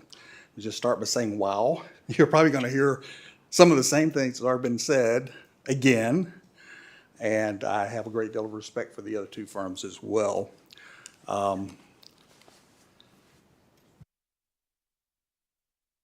like to do it a little bit differently than just, I'm not a big fan of PowerPoint. They're required, I get it. You're going to look at PowerPoint. But as I go through this PowerPoint, if you have questions, please don't wait to the end. If you have something you'd like to ask, please do. I like to develop a rapport, a relationship with those individuals that I'm working with. And so you can feel honest and feel transparent. And I can tell you that's what we hang our hat on at McPherson and Jacobson is transparency. We're going to be open, honest, transparent with you, with the candidates, with your communities when they ask difficult questions. We may not have all the answers, but we're going to provide you with the information that we have. Again, my name is Barry Carroll. I'm from Alabama. As we say there, sometimes I'm not from around here. Everybody else seems to be from around here. So you don't know me. You know nothing about me. So let me tell you just a little bit about me personally. Not that that matters, but I'd love to hear about you personally. If we're going to work through a superintendent search together, I'd like to know more about you, and I want you to know about me so you know how I think and so what I'm thinking. I graduated from public school, public high school, firm believer in public schools. always have been. My family's public school graduates, my children, public school graduates. I attended, I'm a little different in some areas. I attended Alabama A&M University in Huntsville, Alabama. It's HBCU. I was one of the only white guys on the football team. I played football there for 4 years. It was one of the greatest experiences I've ever had. It had dramatically changed my life and my future. As I was growing up, my dad would always say, son, I don't have my education, but if you want to change your life to have it better than we have it, get your education. And he pushed me to do that. And so I got my degree from Alabama A&M, graduated in 4 years, lived on campus for 4 years, played football for 4 years, left there and went to the University of Alabama, where I completed my master's degree, and then went on later to get my doctorate in administration. I was in education in Alabama for 30 years as a teacher, started as a coach and a teacher in the classroom, assistant principal, principal, director, just right up the line, like a lot of educators do. Became assistant superintendent and served the last 10 years as a superintendent. I've been a part of this work for a long time. It's dear to my heart. And as the others have said, this decision that you're going to make is going to be maybe the most difficult, but certainly the most important decision you're going to make as a school board. So I encourage you to think through this, think critically about it. I know you will. Be passionate about it. Be empathetic. It sounds to me, as I listen to you speak tonight, that you're thinking about the right things. You know, it's easy to say, it's all about the kids. Everybody says that. Well, it's all about the kids until they have to take action. And then sometimes actions don't reflect that it's all about the students. So if we have the opportunity, and I don't want to say anything disparaging about the other companies because I know they do great work, but we do too. We're passionate about what we do. We care about, even though I'm not from Virginia and I'm not from here, I care about the students here already. Even if we don't get this search, I care about what happens to them and what happens to your school district. As I've already said, I don't particularly like PowerPoints, but I guess I'm required to do it, so here we go. If we go to the next slide, please. I'm going to break this presentation down in a couple of things, and I move about. I apologize. I can't stand still when I'm in front of a mic, so please forgive me. I'm going to tell you a little about us, the search team, what makes us different or what we believe makes us different, our 5 phases and how those and what's the procedures in each one of those. And the board's investment, and then professional support. So you're going to, again, hear some of those same things that have already been said, great things that have been said, and we do those same things and do things a little bit differently as well. Next slide, please. Next slide, please. You all know who you are, so. About us, next slide. So we don't take this lightly. We believe that every student in your district, no matter race, gender, ethnicity, that every student in your district deserves and entitled to a high-quality education. I know you believe that too, as board members, or you wouldn't be sitting there. And that's really dependent on quality leadership. Leadership by the superintendent, leadership by the board, leadership by the community leaders. Superintendent's position is so vital. Next. Our mission is to ensure each search results in high quality leadership, sustainable outcomes. You may say, well, and I know you're going to ask me this, so I'll go ahead and tell you. Have you ever done a search in Virginia? Yes, I have. I was the lead consultant on Roanoke City. I don't know if she wouldn't mind, but help them find, I personally recruited that superintendent to apply for that position. I called her and I said, you need to take a look at this. And she said, I'm not interested. And I said, well, let me convince you. And so the conversations went back and forth because I thought she would be a great fit. And as it's turned out, she was a great fit. They selected her. I didn't pick her and say, hey, this is who you need to pick. She was one of the finalists, and they picked her. It's my understanding that she has since become the Virginia State Superintendent of the Year. So she's pretty good. As a superintendent, I used to be a part of not only state organizations, but national organizations, AASA, very involved in that, ERDI, very involved in that, urban superintendents, and a number of those national organizations where I made connections through the years where I still stay in touch with those individuals and know those individuals. And so when we recruit, and that's what we do, we recruit talent. That's what it's all about. Recruiting talented people who can come here and have the ability to lead your district if they're selected. Next. Let me go back. I'm sorry. I apologize. I started telling you Roanoke was one, Norfolk, Virginia. I was the lead on that as well. We've recently done Lynchburg. I was not on that because I was on another search. I've done searches in North Carolina. I've just finished Cumberland County in North Carolina, which is Fayetteville, 50,000 students in that district. Fulton County, Georgia, 100,000 students in that district. I did that search as well. Shreveport, Louisiana, did that search. Troup County, Georgia, and the list goes on. I've worked with the Tennessee State Department of Education in filling positions, and Albemarle County Assistant Superintendent position as well. So been involved in all of those. And as you'll see, as I go through the presentation, that generally when the individual is hired, that is selected by the board that we put in front of the board, they stay. Because we have thoroughly vetted them to make sure that they're a good fit. And that's so important. We're well established. We're a leading national search firm. Next. Nationwide network of over 130 consultants. And you say, well, do you know all of them? I do not. I have a list of them, not met them all, met a lot of them and work with them, not most of them, but a few of them as we conduct searches. Next. We're national recruiters, local consultants to support searches. We recruit, as I said, we recruit talent. I know who the talent is. I know where it is. I know individuals that are rock stars in their districts, be they a sitting superintendent or somewhere else down the line.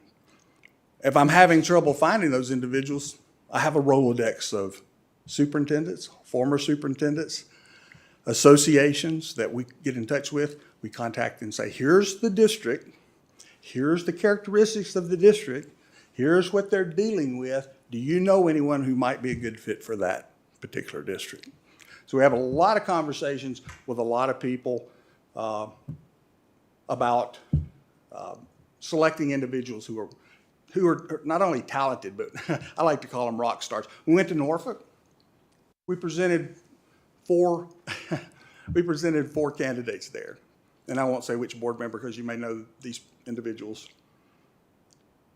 This board member came up to me and said, tell me this, how are we going to pick one out of that four? And I said, that's your problem. We brought them to you. We'll tell you everything about them, and I'll get to that. I really didn't respond that way. I just said that's something that you as the board are going to have to decide. You'll have to make that decision as to who you think is the best fit. Next, because we don't hire superintendents. That's not our job. I'm not going to hire the next superintendent. You are, hopefully. We'll put the individuals in front of you who we think best fit your district. We customize the search process to meet each district's need, meaning it's our process, but your search. So as we're going through the search and we explain it and we say, this is what we're doing, this is how we're doing, and you say to us, Can we adjust that and do that a little bit differently? Is there something we can do? Can we do this, for example, whatever that might be?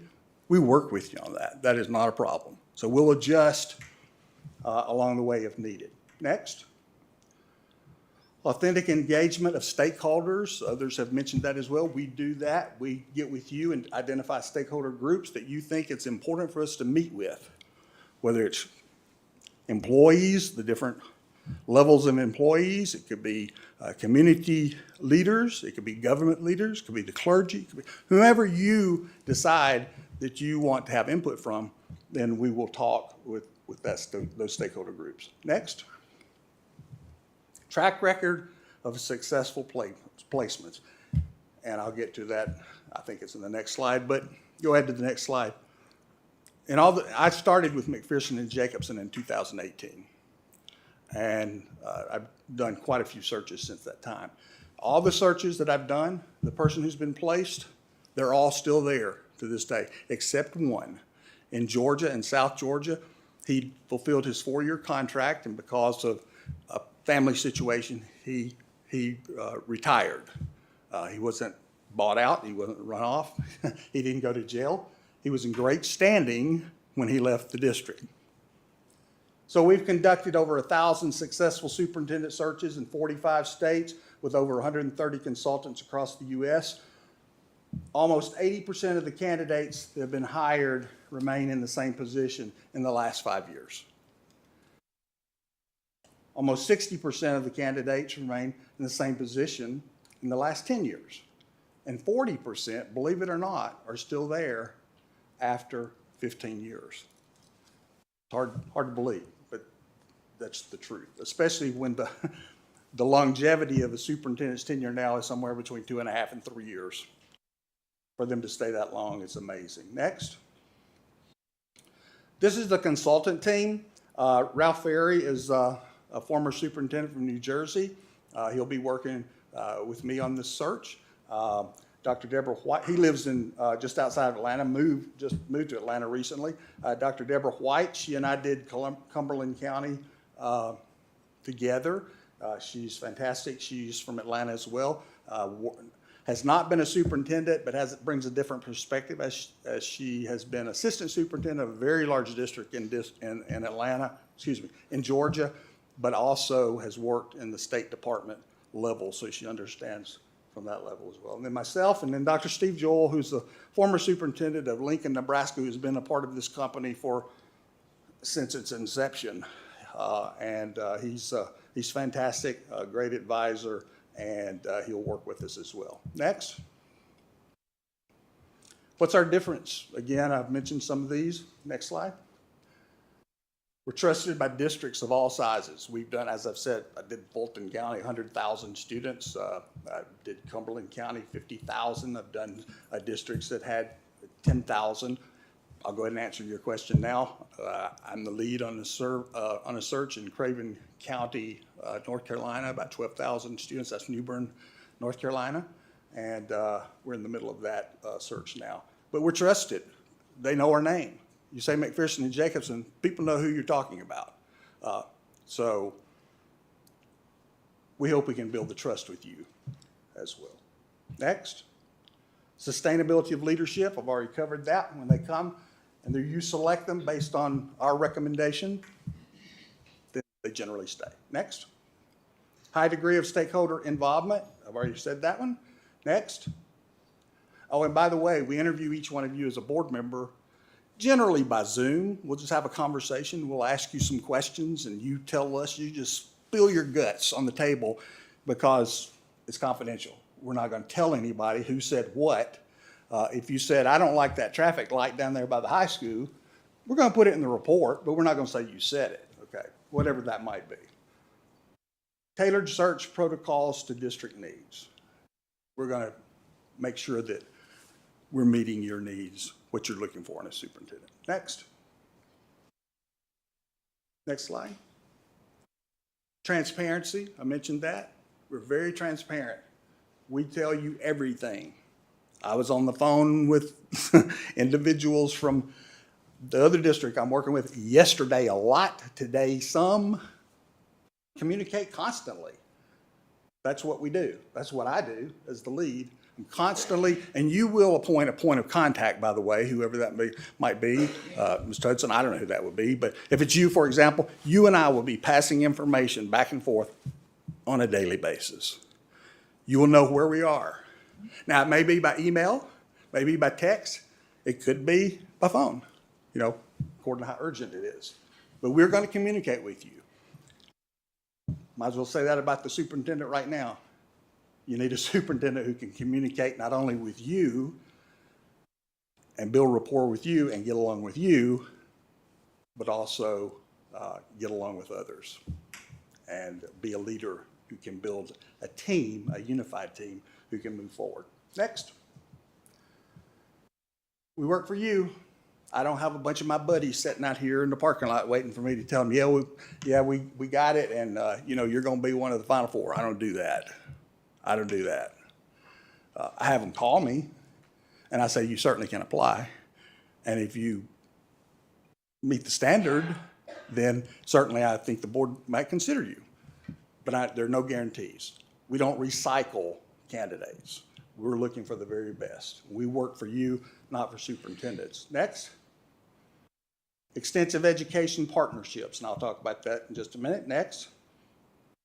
We stand on the strength of our references. Call any of those I've mentioned or any others and just say, hey, McPherson Jacobson did a search with you and Barry Carroll was a part of that. Tell me, how did he do? How did the firm do? Did they do what they say they would do? That's a pet peeve of mine. If I tell you I'm going to do it, I'm going to do it.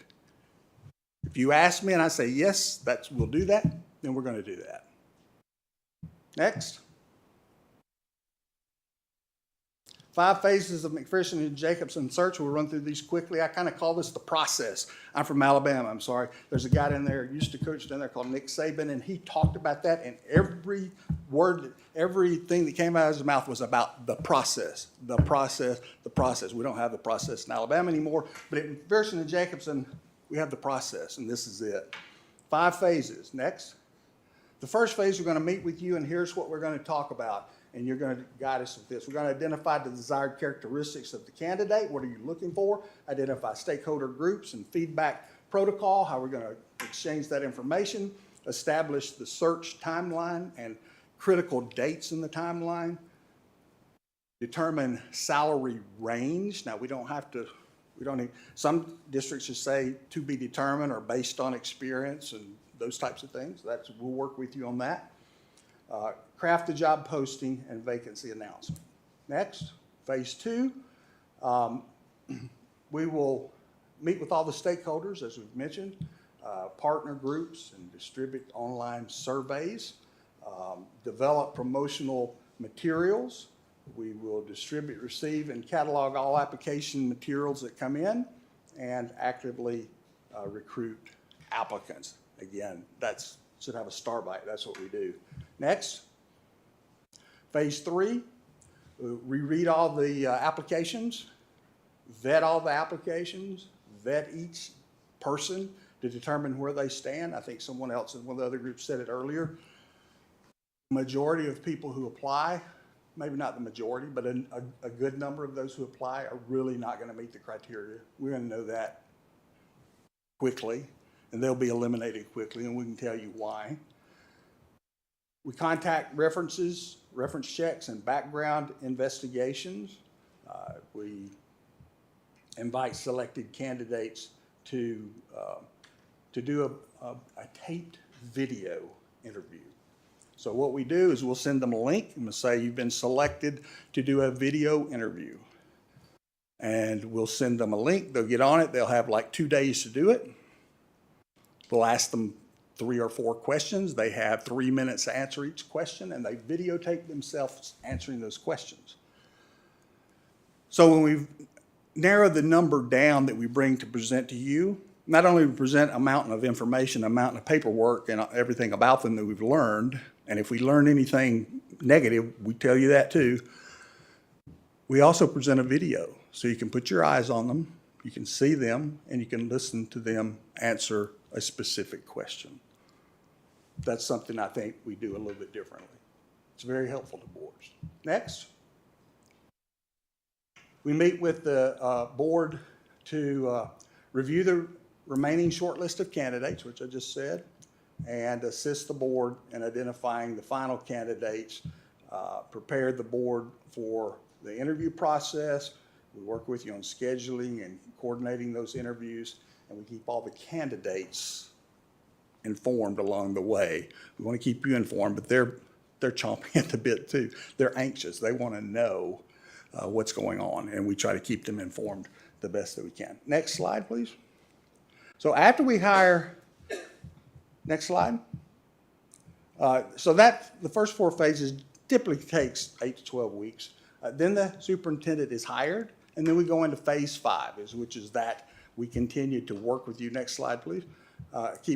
Continue to work with you. We meet with the board and the selected candidate. We establish performance objectives and measures that's going to hold that superintendent accountable that you all have agreed to and said, this is what we're looking for and this is what we want him to do, him or her, sorry.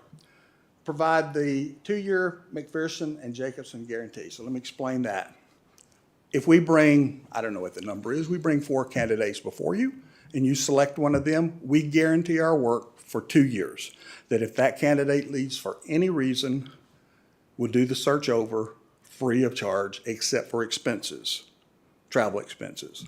I live in Birmingham, Alabama, so yeah, I'd like to be at least, but I've never had one of those. I've never had a search that I had to do over. So I feel comfortable with that. If along the way you say, as a board, well, we really like these 4 candidates, but you don't have John Smith in there, and we know John pretty well, and he's doing great work. Can we add him or her, whoever that might be? Our answer is going to be yes. You can add, you're the board. You can hire whoever you want as your superintendent.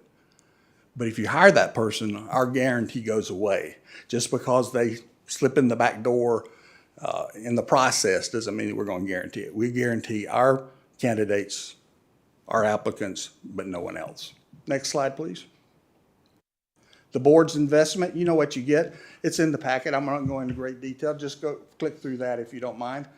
Phase 1 through 5 of the superintendent process, advertising, 2 days of in-person stakeholders, online stakeholder feedback gathering using K-12 Insights. We're partners with them, and they will help us. We develop that survey, and we send you the link. You distribute it out. We'll talk about that process, but they help us with that. Stakeholder report presentation, we will meet with you as a board either in person or by Zoom and say, here's what we found.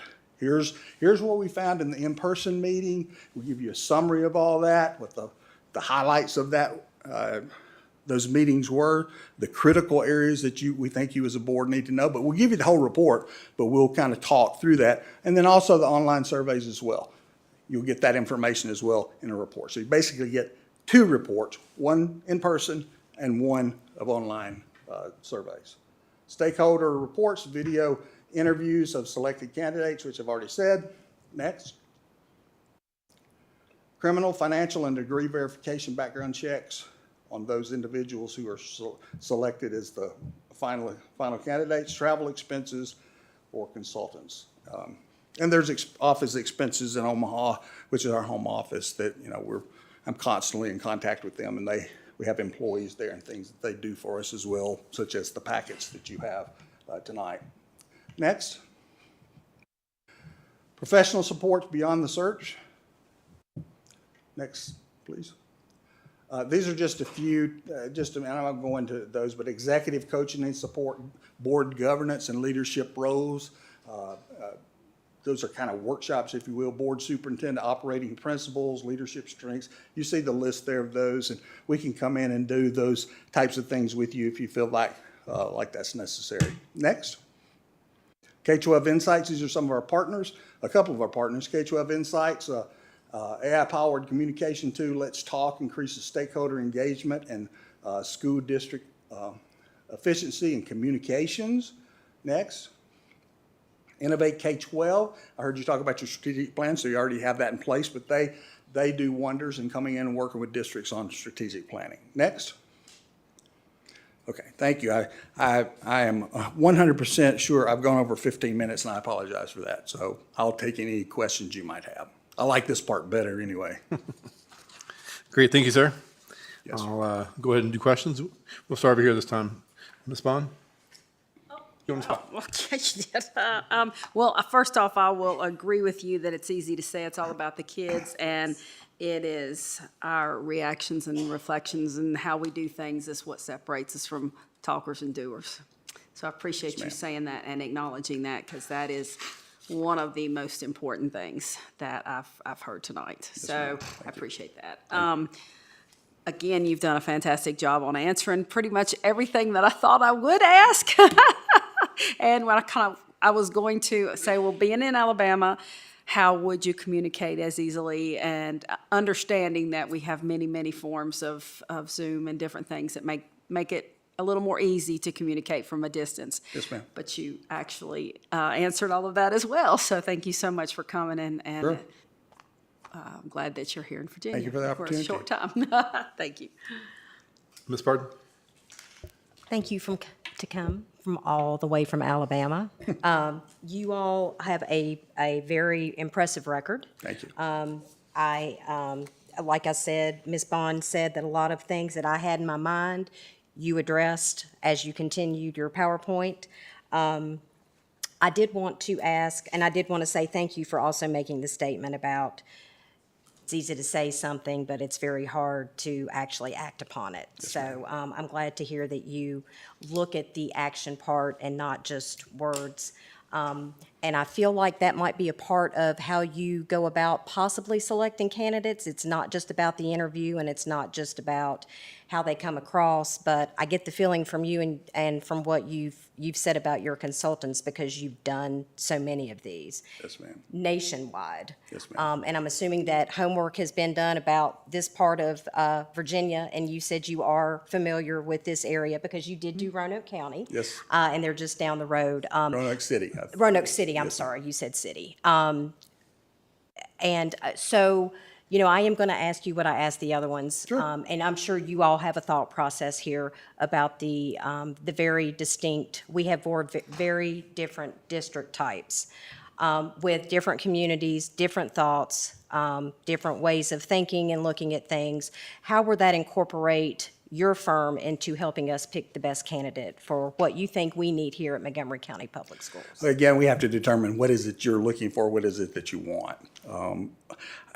When I served as a superintendent, and I remember thinking to myself, we had 6 high schools, and I said, they're all exactly the same, but all different. Mm-hmm. Every community had their own way of doing things, and how do you bring all that together? Because I'm a firm believer when I talk to these superintendents, and I'll say it on your behalf, I'll say it on your behalf, you need to be a school system or a school district, not a district of schools out there, just everybody doing their own thing. When I went to that district, they were doing their own thing, and it took 10 years to it didn't take 10 years, but we pulled everybody together, and we were rowing the boat in the same direction and doing things. So I have extensive conversations with candidates, especially the serious candidates, extensive conversations with them, and I question them, and I can tell generally.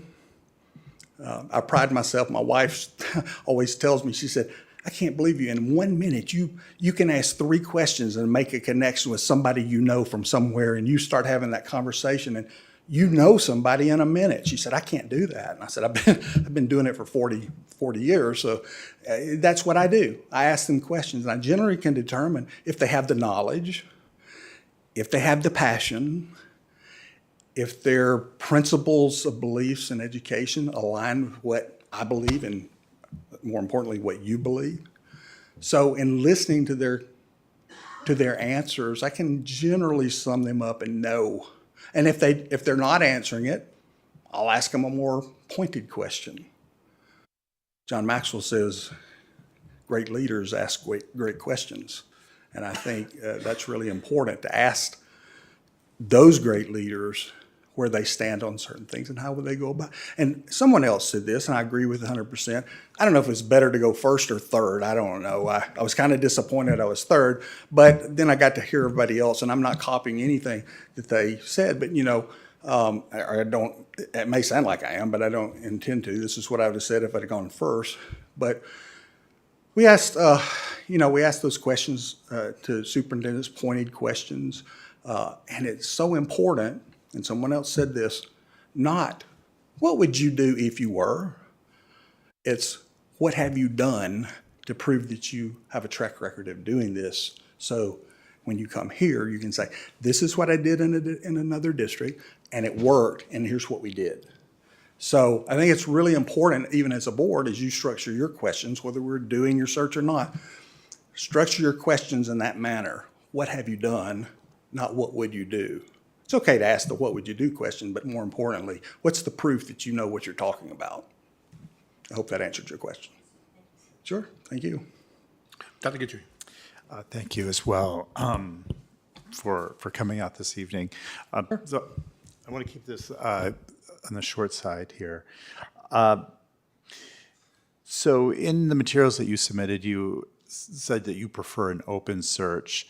And so the first firm that presented advocated for a closed search. Can you tell us why an open search is a better process than a closed search? Why an open search is better than closed, or closed is better than open? No, open is better than closed, because you're advocating for an open search. If I'm understanding correctly, that's a different approach from the first firm. Am I right or wrong on We that? advocate what we call a closed search, meaning that the information that we collect all through the process is not public. It's only Okay. public when you get to the end. So Okay. it's closed, meaning that's one of the first questions candidates are going to ask me. If I can pick up the phone tonight and call someone and say, hey, have you thought about, and you know what they're going to ask me? Is it going to be open or closed? Because I'm in so-and-so district. I'm making good money. My family's happy. I like my board. And if they find out I've applied for another job, I'm done. So they may want to apply, but they're not going to do it if it's open to the media and the public and all that information is out there. Okay, great. Thanks for clarifying. It was Sure. just something that I saw in the initial response Sure. to the RFP. Another thing I want to ask you If I could add, in North Carolina, the ones that we've done there, those are closed. And I know in South Carolina, as previously mentioned, those have to be open and you have to announce that. It makes it more difficult to attract top quality candidates when you do that. Okay, you have the same approach then. I was looking at the details of the process and the timeline that you initially submitted, and one of the things that kind of stood out to me is that you post at the beginning of the process very early on, and it's after the posting that you gather stakeholder input. And that's a little different approach from the first firm that does more gathering of information and putting together the profile and then posts. So I don't know if you want to speak to that. Happy to. Yeah. When we meet with the board the first time, our goal is to come up with 4, 5, or 6 statements, and there's a process we'll go through with you that you as the board, and we make that very clear, it's you as the board think is important for the superintendent candidate to these characteristics. This is what you as the board, you've identified that early, we've helped you with that. So we can get the posting out there so the candidates early can see this is what the board has said they want. We do come back and then we do the stakeholder meetings. And then we do the stakeholder report. And again, we share that information with not only you, but candidates want to see that information as well. They want to know what are the issues, what are the problems? If I apply for this job, what am I stepping into? So we'll have some people who may apply and then choose to withdraw based on whatever reason that might be. So it's just the way we choose to do it. It's been successful for us. We have a lot of meetings with stakeholders. We listen to you. We have, if you choose to, we let you define the stakeholders. But we like to have students. I love to have elementary students and talk to them about what's important about your district. If I were trying to encourage someone to apply for the position here as elementary students, what's important to you? Why would you want to live? Why would you want to live here? It's fascinating, some of the things they say. Middle school and high school as well. So we talk to all of them and we listen intently and capture all of that information that's going to help us let you know and let the candidates know what this district is all about. Okay, great. And I'll just ask one final quick question. So I was looking also at the timeline that you have. So in the presentation is like 8 to 12 weeks. In the initial information we got, it seemed like a little longer timeline, and we're not even doing those final interviews until January, which is just was highlighted. That's in the middle of the budget season. Yeah. So I'm wondering, so there's a different timeline that I'm seeing tonight versus the initial information, and I'm wondering, I'm going to say why it takes so long, but can you help me to reconcile the two? And yeah, First talk of all, about that's a that canned time. presentation right there. Where they put that, I don't put that together. They put it together in Omaha, which is fine because Yeah. I know how to speak about that. So, and then in the packet you received, it has an estimated timeline. Those are estimations. Those are not like, this is what it's going to be. When we come the first time, I'll have a draft that our team has put together, and I've put together, and I'll put it in front of you and say, this is what we believe would be a good timeline. So generally, it's advertised, generally 6 weeks. You don't want to cut that part really short. And then there are certain stepping stones along the way you have to hit, certain things you have to do along the way. It's almost like in the beginning, it's like, hurry up, hurry up, hurry up, hurry up. And then you just like, where is he? He disappeared. Well, I'm working, I'm communicating, but out there working, recruiting, talking to people, generating interest, hopefully, still working, but you'll feel like, well, we're not really doing anything. And that's probably true, other than having some conversations with us about the district. So we'll put that together. When I say we, I'm talking about all of us. We'll bring it, we'll suggest it, you can change it. We'll go through 2 or 3 drafts before we hit it, and when we hit it, we'll lock it down. And it's never locked down completely. It can be flexible if need be. But as far as when those meetings or whatever take place, Okay. we're flexible. Okay, great. Thank you. Sure. Ms. Franklin.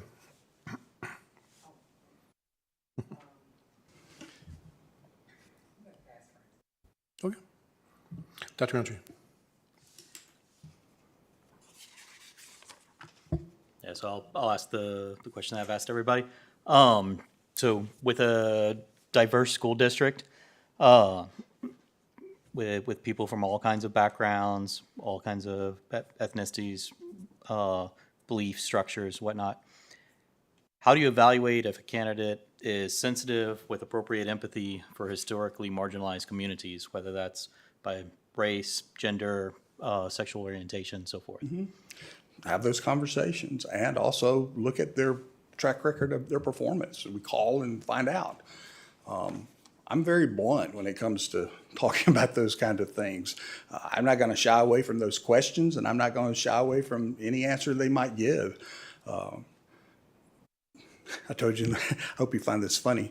I'm the guy who went to a historically black college, played football there for 4 years. My nickname, anybody want to guess? My name's Barry Carroll. Anybody want to guess what my nickname was? Or AKA at a HBCU?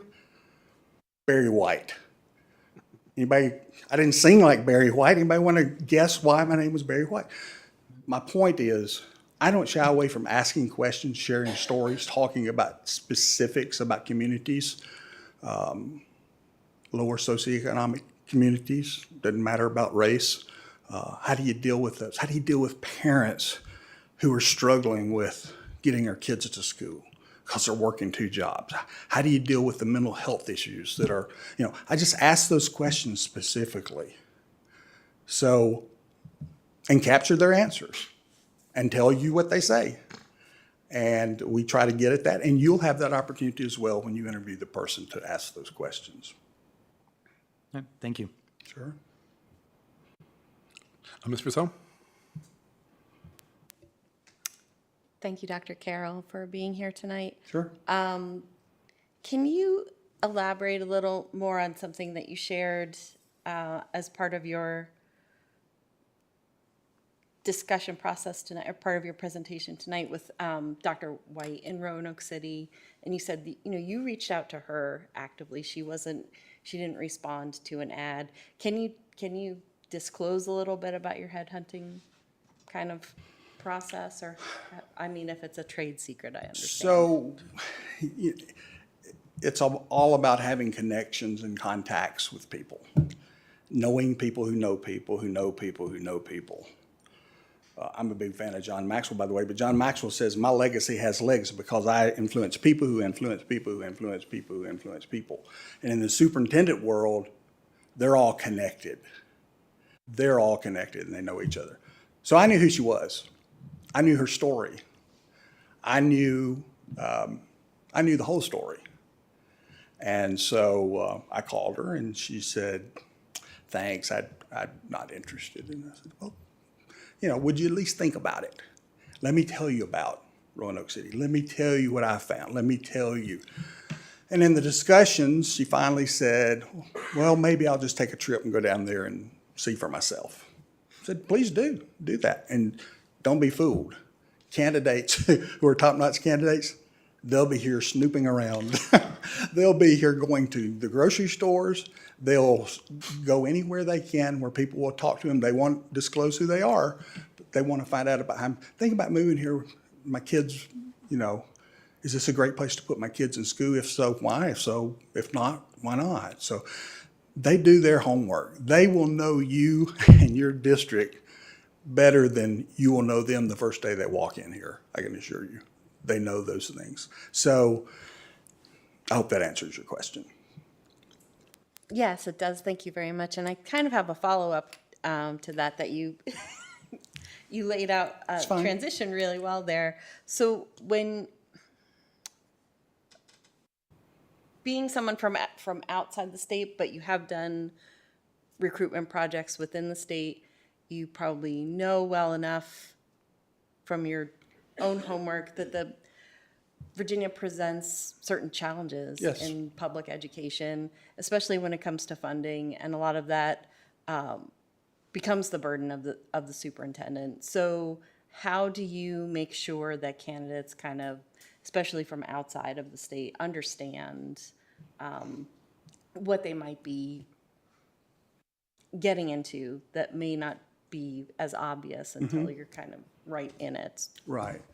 Looking at their background again and working with legislatures, working with state organizations, what have they done, how have they connected? I would say many superintendents, whether they're from Virginia or not from Virginia, if they're top-notch candidates, they know people from Virginia. They know about Virginia. You guys are on national news all the time, so we get to hear about you, and not necessarily your school district, but your state and some of the things that you're dealing with. And so they'll know some of those, but we'll also, if they have questions, we'll put them in touch with individuals who can help them answer that question. We want them to learn and to grow. This is, I think, First Firm said, this is not a job you just want to cut your teeth on and step in, and not know anything. You better have done your homework when you get here. That includes, funding sources and how do you build a budget and how you deal with the county and how you deal with other authorities within the school district. I walked into a search and they were having, of all things, water issues. Students couldn't drink the water in the school system. They couldn't drink from the fountains. They were having to bring water in. And so that was one of the things we talked about. How would you address that? What would you do? That's really a city and county issue, but it's also when it affects your school district like that, you have to be involved in that decision-making process. So we'll make sure they know what's going on. We'll question them to the nth degree. Thank you. You're welcome. Ms. Franklin, do you have anything yet? All right. The advantage of going last is you've heard all the questions. You already answered all of mine, so I appreciate that. And I think I heard you get a dig at Alabama football in there somewhere, which I'm fine with. So good job. Any other questions, board? We used to play Virginia Tech a lot. And I'm not sure, I know we're not this year, but I don't know in the future when we might again. I do have a 6 o'clock flight, so I'll stop talking, okay? Great. All right, I think we're good. Anything else? All right, thank you, sir. Thank you so much. Will you be making that decision today, or when will we be informed? Yeah, so the intention is to allow the public time to see this, reach out to us, questions and stuff, and we'll make that decision very soon, but not tonight. All right, no problem. I'm going to slip out, and thank you so much for your time. It's been a pleasure. We are planning to do a closed session meetings after this to allow you each to come in, Okay, great. ask some other questions, whatever else. Okay, I'm sorry. So don't leave yet. I remember that. You're good. Thank Great. you. And with that, do I have a motion to enter into closed session as authorized by Section 2.2-3711 of the Code of Virginia to discuss three purchasing matters? Second. Ms. Franklin, Dr. Gitchery, I think. Ms. Stanley, please call the roll. Ms. Bond? Ms. Franklin? Yes. Dr. Gitchery? Yes. Ms. Parton? Yes. Ms. Purcell? Yes. Dr. Roundtree? Yes. Mr. Hudson? Yes. 7 in favor. Motion carries. And Tosh and Ms. Stanley and maybe Angie and Jordan, if y'all can kind of help manage this process here a little bit. Do we want to go back to superintendent's? Okay. We'll go back to superintendent's office and from there. Yeah, we'll close out over there. We don't have any more votes.